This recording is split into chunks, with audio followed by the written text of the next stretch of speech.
Happy Monday, my friends. I love Mondays. I love the potential for the week ahead. That's why I release these episodes on Mondays because my hope is that this podcast, that your intention behind listening, your intention behind anything that you do is setting the stage for a week full of intentionality, a week full of you deciding how you want to show up.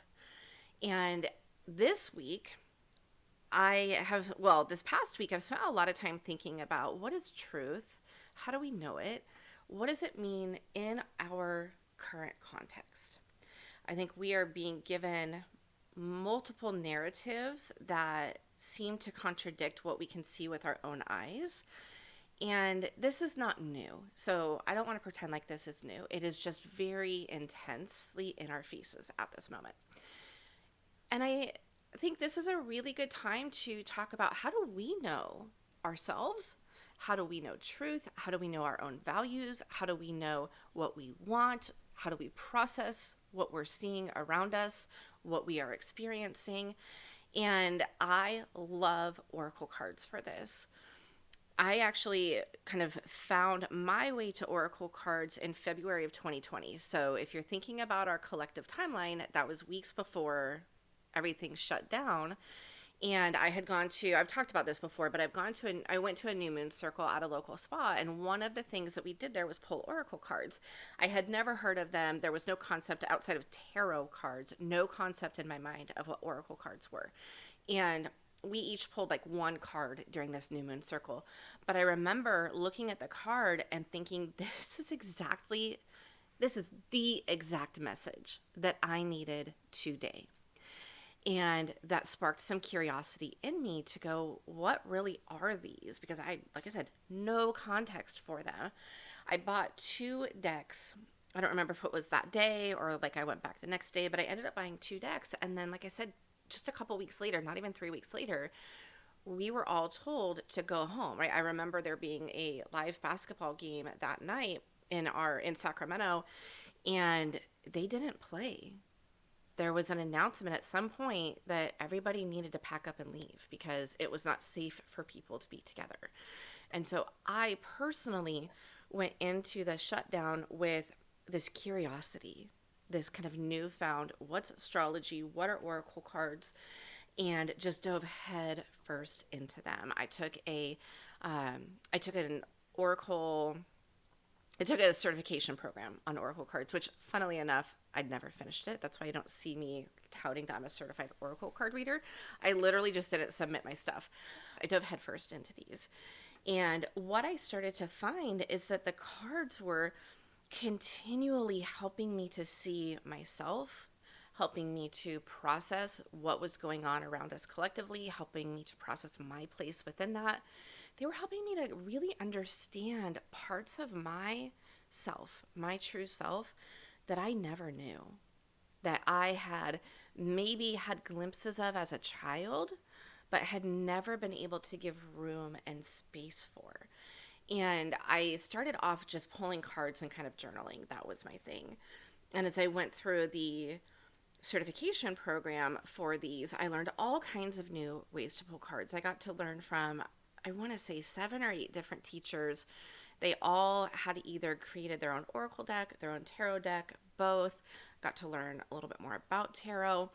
So for me, this was an integral part of processing everything I went through during that type of shakeup during the pandemic. And as we are going through another massive cultural shakeup, I want to introduce you all to the cards or help you deepen your practice with the cards if you already use them. So today we're going to talk just a little bit about what are cards for those who don't know, and it may give you a different way to look at them if you're somebody who already reads cards. And I'm going to be doing an introduction to cards. So there's actually 2 ways that you can go deeper. If you're local, I'll tell you about a local offering that I have coming up, a 2-hour hands-on class. If you're not local or you just want to do it online, I'm going to do a 1.5-hour hands-on class as well. So there's a couple ways that you can go deeper that I'll tell you about at the end of the episode.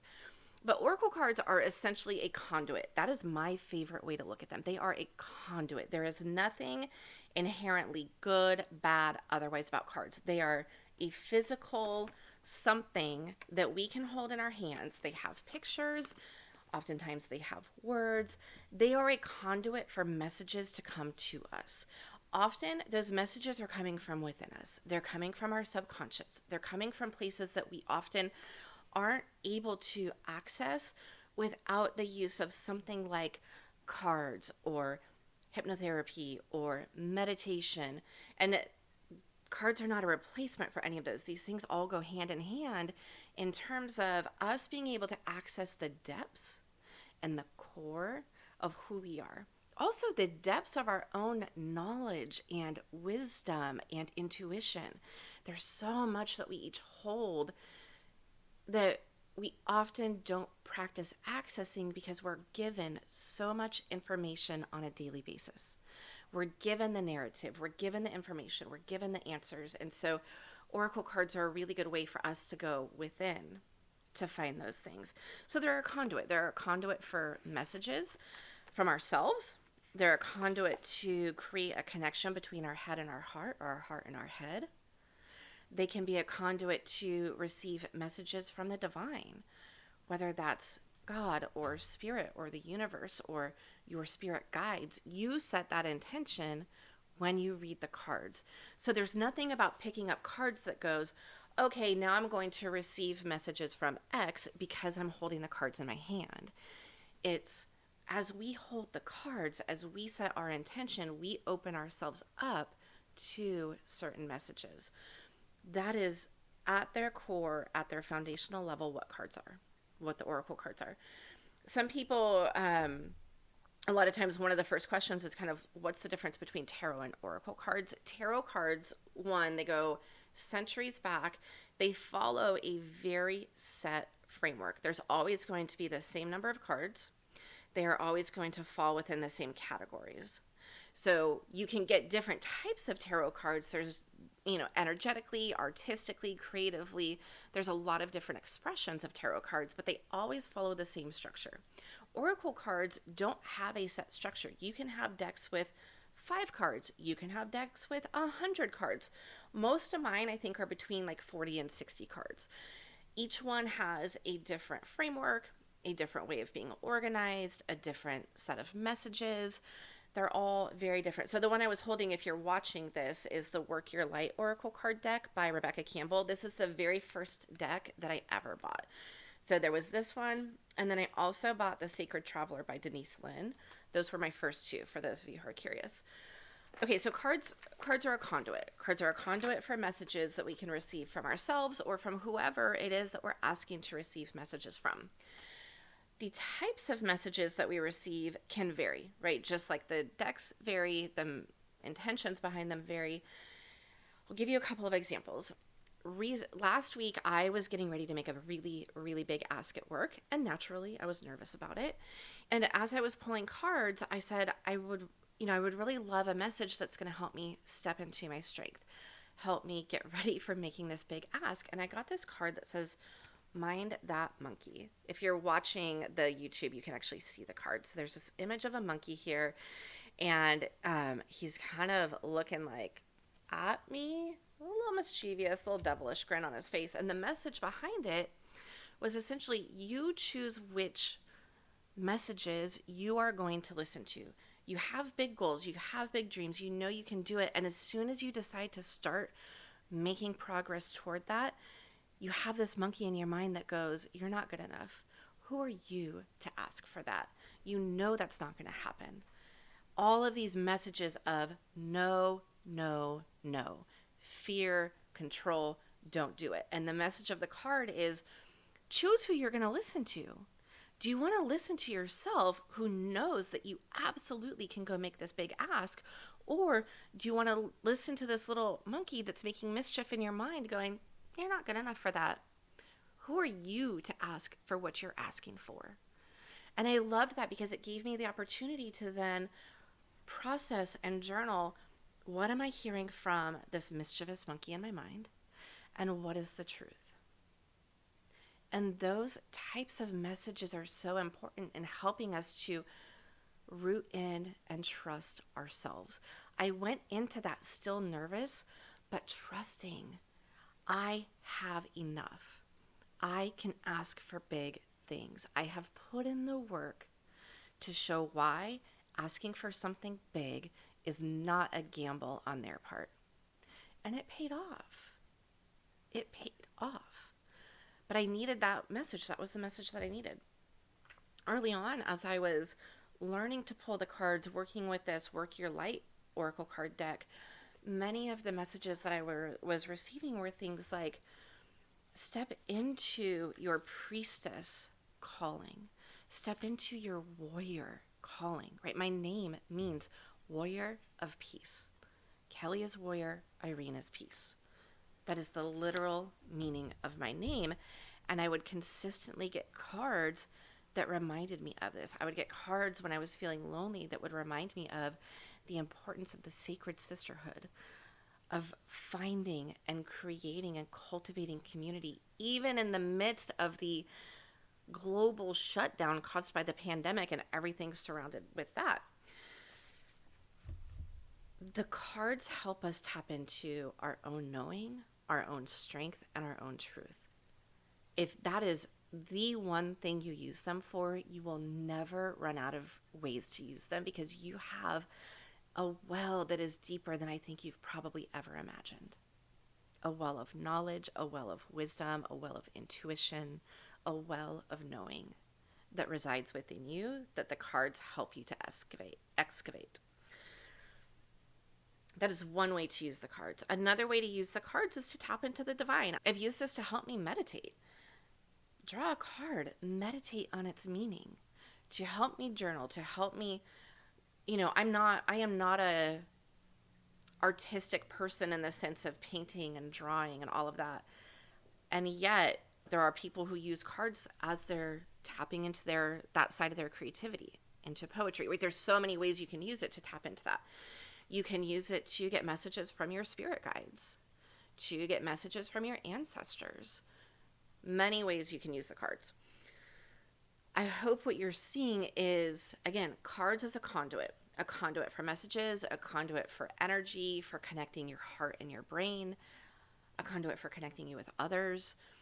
I have used them in business to kind of help understand what's going on with my teams. Things that I've probably seen, I've observed, and yet they help me get to the core of it really quickly and to know what to do with that. Okay, we're going to go pretty deep into actually learning how to use cards to tap into your intuition in our class that we do. As we go through the coming weeks, the coming months, the coming years of our foundations continuing to be shaken, continuing to be rocked, life is changing around us. We have to be able to tap into truth as we know it. We have to be able to tap into our own knowing. We have to be able to trust ourselves. That's the bottom line with this. If we cannot trust ourselves, we are going to go through the coming period lost, relying on someone else to give us truth, to define our values, to define how we process things, will not serve us, and it will not serve anyone else other than the person telling you the narrative. And so as we kind of wrap up this year, thinking about next year, we still have some planets in retrograde. Mercury's about to go in retrograde. That's a fun one. And this is actually going to happen during Mercury retrograde. And one of the reasons that I did that is when Mercury is retrograde, which happens frequently, this isn't like something to be super scared of. It's something to be aware of. When Mercury is retrograde, it is a time to review, reflect, to stop, to pause, to go, what's happening within? And I think that Oracle cards are a fantastic tool during Mercury retrograde to help us really retreat within ourselves and communicate with ourselves, communicate with our guides. And so I'm doing that partially on purpose. But we also have other planets retrograde. We have planets that have gone back into the signs that they had been in. I'm thinking of Neptune and Saturn going back into Pisces before they go into a much longer stint in Aries. The shakeups are going to continue, y'all. The change is going to continue. I want to give you this gift of really rooting into yourself during this time. On November 18th at 5 p.m. Pacific time, so that'll be 8 p.m. for you Eastern time zone folks, which I'm sorry it's late.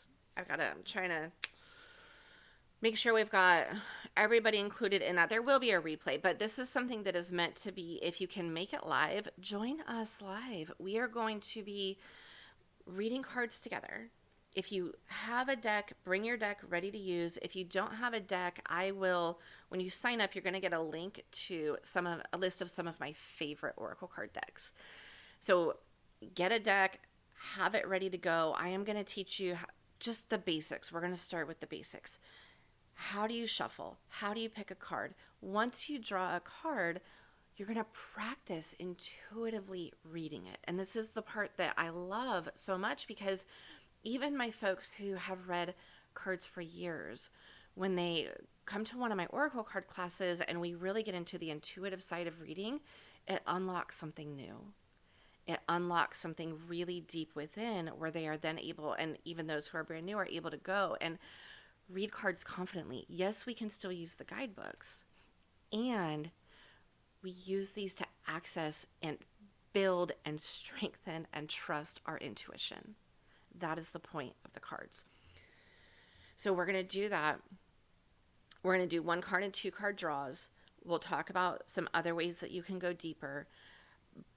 But this is really, it is enough that if you attend just this or watch the replay and do it on your own, this one experience is enough to at least get you going or get you going deeper with Oracle cards.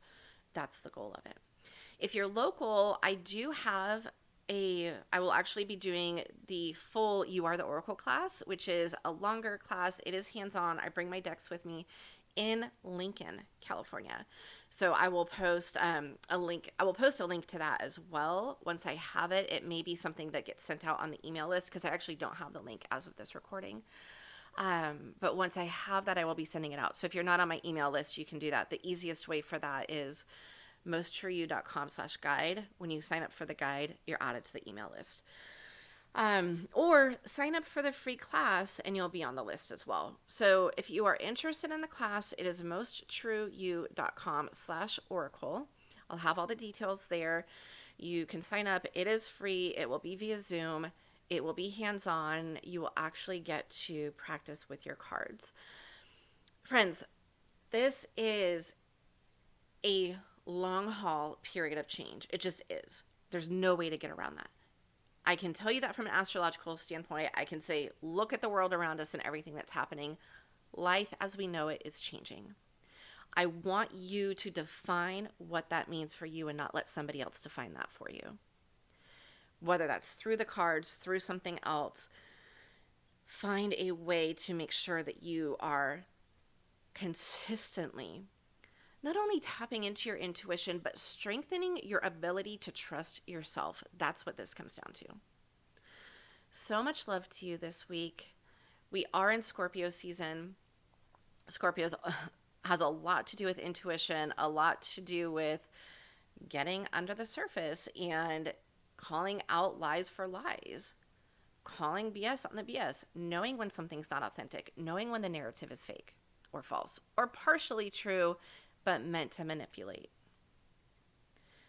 We are going under the surface with the Oracle cards, and I cannot wait to see you there.